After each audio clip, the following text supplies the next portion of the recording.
दोस्तों, मैंने कहा प्रबंधन सामने क्यों नहीं आता या कब आएगा।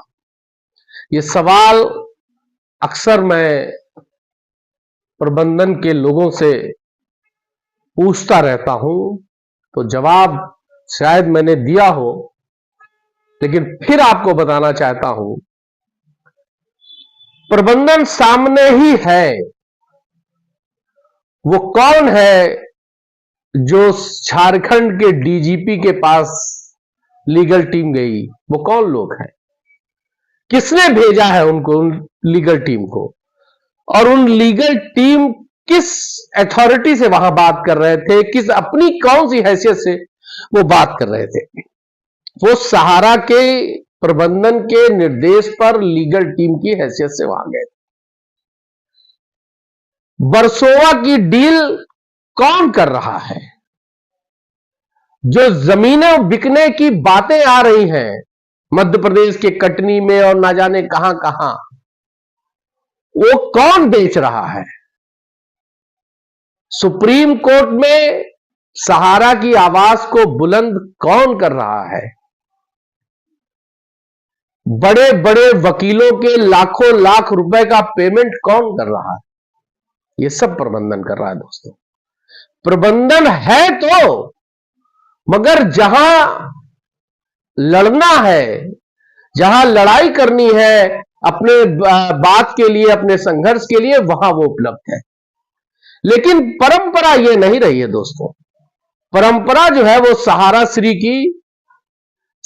श्री की जो परंपरा थी दोस्तों, वो सामने आया करते थे।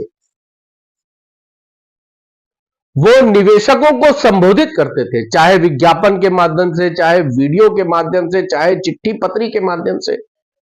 वो अपनी बात अपने निवेशकों तक, अपने कार्यकर्ताओं तक पहुंचाते थे, जिसकी वजह से कार्यकर्ता मुतमईन रहता था, मतलब विश्वास में रहता था। यह परंपरा को वर्तमान प्रबंधन नहीं निभा पा रहा है। और चूंकि निवेशकों की आदत है, कार्यकर्ताओं की आदत रही है कि वो अपने सहारा श्री से क्या हो रहा है, क्या होगा, क्या भुगतान की स्थिति है, क्या मुकदमे की स्थिति है, क्या वर्तमान स्थिति है, ये सब जानते आ रहे थे। टाइम टाइम पर सहारा श्री के द्वारा उनको अपडेट किया जाता था। वो अपडेट करने की परंपरा इस प्रबंधन में नहीं है, जो कि गलत है।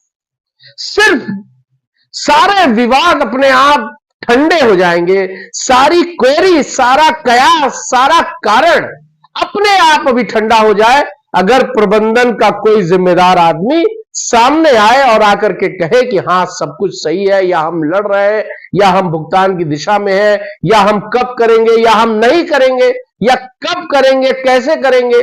कुछ तो उनको आके कहना ही चाहिए। अब क्या उनकी रणनीति है, किस रणनीति के तहत वो अभी तक निवेशकों से नहीं आ पा रहे हैं, क्या वो इस स्थिति में नहीं है कुछ कहने की?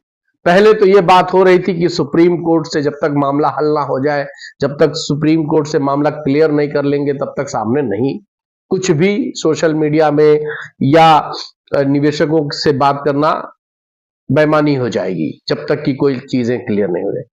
लेकिन चूंकि सुप्रीम कोर्ट में भी मामला लिंगर होता जा रहा है, लटकता जा रहा है, जो थोड़ी बहुत डिफिशियंसी सहारा के कार्यालय से सहारा के लोग दूर कर रहे थे, वो भी बंद हो गई। सहारा के ऑफिसेस बंद हो गए, जो कुछ खुले थे झारखंड में तो मैक्सिमम बंद कर दिए गए। तो और बंद होने के कारण झारखंड का तो मान लीजिए वहां डीजीपी ने बंद कराया, मगर कुछ और जगहों पर जो बंद हुआ है दोस्तों, वो सहारा के, मैं उनको कुछ कहना नहीं चाहता, उन्हीं की वजह से बंद हुआ है। उन लोगों ने निवेशकों को, पीड़ित निवेशकों से पैसा लेना शुरू कर दिया, उसके तमाम घूस लेने वाले वीडियो वायरल होने लगे। और बार बार मैं ये कहता हूं कि पीड़ितों को पीड़ित करना घोर पाप है, लेकिन लोग अपनी हरकतों से बाज नहीं आए और उन्होंने 200, 500, हजार और उससे ज्यादा भी डिफिशियंसी दूर कराने के नाम पर पीड़ितों से लिया, और पीड़ित मरता क्या ना करता, उसने दिया। अभी पैसा उसको नहीं मिला है। पोर्टल से बड़ी उम्मीद करके रखा था लोगों ने, पोर्टल भी फेल की तरफ है। डिफिशियंसी अगर आप ये कहें कि 100% आ रही है तो गलत नहीं होगा। भुगतान का एक रास्ता और है दोस्तों। हो सकता है कि मेरी बात प्रबंधन को खराब लग जाए, लगा करे। कुछ चीजें मैं और स्पष्ट करना चाहता हूं। बहुत लोग ये कहते हैं कि वसीम साहब आप कभी निवेशकों की बात करते हैं, कभी प्रबंधन की बात करते हैं, कभी आंदोलन की बात करते हैं, आप हैं किसके साथ? दोस्तों, मैं सिर्फ और सिर्फ निवेशकों के साथ हूं। मैं सिर्फ और सिर्फ सहारा के बेरोजगार हुए कर्मचारियों के साथ। ना मैं आंदोलन के साथ हूं, ना मैं प्रबंधन के साथ हूं, मैं सच के साथ हूं। और सच यही है, जो सही होता है वो मैं कहता हूं, चाहे किसी को बुरा लगे भला लगे। तो प्रबंधन को मेरी बात खराब लग सकती है, लगा करे, लेकिन मैं आपसे कहना चाहता हूं कि इसका सिर्फ और सिर्फ कोई रास्ता निकल सकता है तो वो सुप्रीम कोर्ट के माध्यम से निकल सकता है, और सुप्रीम कोर्ट ही एक अंतिम आस है। और वो भी कैसे? सुप्रीम कोर्ट अगर चाहे, अगर उसको लगे कि यह रास्ता सही है, तो सहारा की सारी संपत्तियों को लाइन अप करके, लिस्ट करके उसकी नीलामी कराई जाए, और उन नीलामी से सहारा के निवेशकों का संपूर्ण भुगतान, पाई पाई भुगतान, ब्याज के साथ भुगतान किया जाए।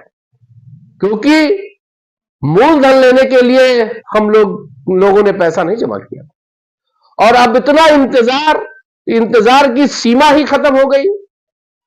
इतने इंतजार के बाद अगर मूलधन ही लेना हुआ तो ये तो वही होगा कि दिन भर चले 2.5 कोस, ढाक के 3 पात, जहां से शुरू वहीं खत्म। निवेशक प्रबंधक कब उस परंपरा के तहत आएगा, कब सामने आएगा? आप आइए, आप आकर के निवेशकों से उनके दर्द को बांटिए, अपनी यथा स्थिति को बताइए। ऐसा नहीं है कि लोग समझेंगे नहीं, लेकिन खामोशी, आपका चुप हो जाना, आपका खामोश हो जाना, आपका कुछ भी नहीं बोलना, ये शक पैदा करता है। तमाम अनहोनी हो सकती है, ऐसी बातें लोगों के दिमाग में आ रही हैं दोस्तों। ऑफिस बंद है, जो कुछ खुले थे वो घूस लेने के कारण बंद है, डिफिशियंसी दूर ही नहीं हो रही है। और फिर मैं कहना चाहता हूं प्रबंधन से कि यथाशीघ्र जो भी सही कंडीशन है, जो भी स्थिति है, प्रबंधन के शीर्ष को सामने आकर के अपनी बात, चाहे मीडिया में, चाहे सोशल मीडिया में, चाहे विज्ञापन में, चाहे जैसे, अपनी बात आकर के कहनी चाहिए। क्या तरीका है, कैसे भुगतान करेंगे, कब भुगतान करेंगे, कितना भुगतान करेंगे, या करेंगे ही नहीं? जो भी आपके दिल दिमाग में या जो परिस्थितियों पर है, आपको वो सच सच आकर के सामने बताना चाहिए। और अगर आपने ये सच सच बताया तो यकीन मानिए कि 50% से ज्यादा निवेशक आपकी बात को मानने को आज भी तैयार। लेकिन आप कुछ कहिए तो, सामने आइए तो, परंपरा को निभाइए तो। दोस्तों, 11 तारीख को पीनक पानी मोहंती के केस की सुनवाई है। 5 तारीख वाली सुनवाई टली हुई है, वो आपको पता है, उसकी डेट अभी आई नहीं है। लेकिन हम आशावादी लोग हैं, आशा पे ही जीवन है, आशा ही कर सकते हैं।